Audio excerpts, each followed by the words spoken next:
আসসালামু আলাইকুম। কেমন আছেন সবাই? ইনশাল্লাহ সবাই ভালো আছেন। আলহামদুলিল্লাহ আমি অনেক ভালো আছি। আজকের ওয়েদারটা সকাল থেকে একটু ঠান্ডা ঠান্ডা মেঘলা মেঘলা ছিল, তাই এই ওয়েদারে খুব মন ইচ্ছা করতেছিল যে খিচুড়ি খেতে পারলে বোধহয় ভালো হতো। তাই দেরি না করে মাকে বললাম খিচুড়ি রান্না করতে। তাই মাও দেরি না করে সাথে সাথে খিচুড়ি রান্না বসিয়ে দিল। আমার কাছে কেন জানি মনে হয় খিচুড়ির সাথে ভর্তা না হলে যেন জমেই নি। তাই খিচুড়ির পাশাপাশি মা ভর্তাও বানিয়ে রাখল। তাই আর দেরি না করে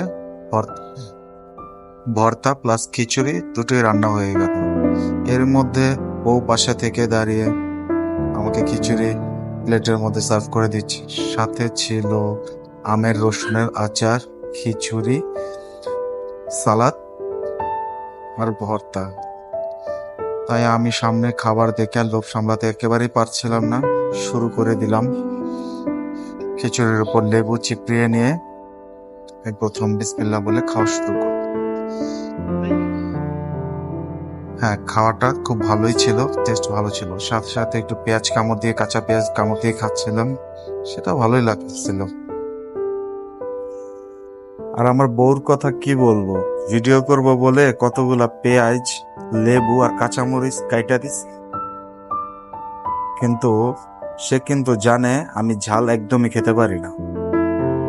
তো সে ভাবছে কি যে ভিডিওর তালে তালে আমি এতগুলো কাঁচামরিচ খেয়ে ফেলবো, কিন্তু আসলে এতগুলা কাঁচামরিচ আমার পক্ষে কখনোই খাওয়া সম্ভব না। আমি টুকটাকি ঝাল খেতে পারি, কিন্তু এতটা বেশিও না যে আমি এতগুলো কাঁচামরিচ একাই সব সাবার করে দেব। সে যে আমাকে কতটা পরিমাণ ভালোবাসে, ঠিক আছে, তা আপনারা দেখলেই বুঝতে পারতেছেন। এখন বলি খাবারের স্বাদ এবং টেস্টের বিষয়। খাবার তো রান্না করছে আম্মা। পৃথিবীর কোনো সন্তানই তার খাবার, মায়ের হাতের রান্না করা খাবারের রিভিউ দিতে পারে না, তাই আমিও দিতে পারবো না। আমার কাছে আমার মায়ের হাতের রান্না যথেষ্ট পরিমাণ ভালো লাগে। আমি আমার মায়ের হাতের রান্না খুবই পছন্দ করি। যেহেতু নতুন ভিডিও করতেছি, কথার মধ্যে গোলমাল পাকায় যাইতেছে অনেক, এবং খাবারের ভিডিওর মধ্যে অনেক উলট পালট হচ্ছে। তো ভুল ভ্রান্তি নিয়ে তো মানুষ। ভিডিও যদি কোনো ভুল থেকে থাকে সেটা আমাকে কমেন্টস করে জানাবেন। আর ভিডিওর মধ্যে অনেক কিছুই ভুল আছে, তাই আপনারা কমেন্টস করে জানাবেন, সামনের দিনগুলোতে যেন ভুলগুলো শুধরাতে পারি। তো বন্ধুরা, সামনের দিনগুলোর জন্য লাইক, কমেন্ট এবং শেয়ার করে পাশে থাকবেন।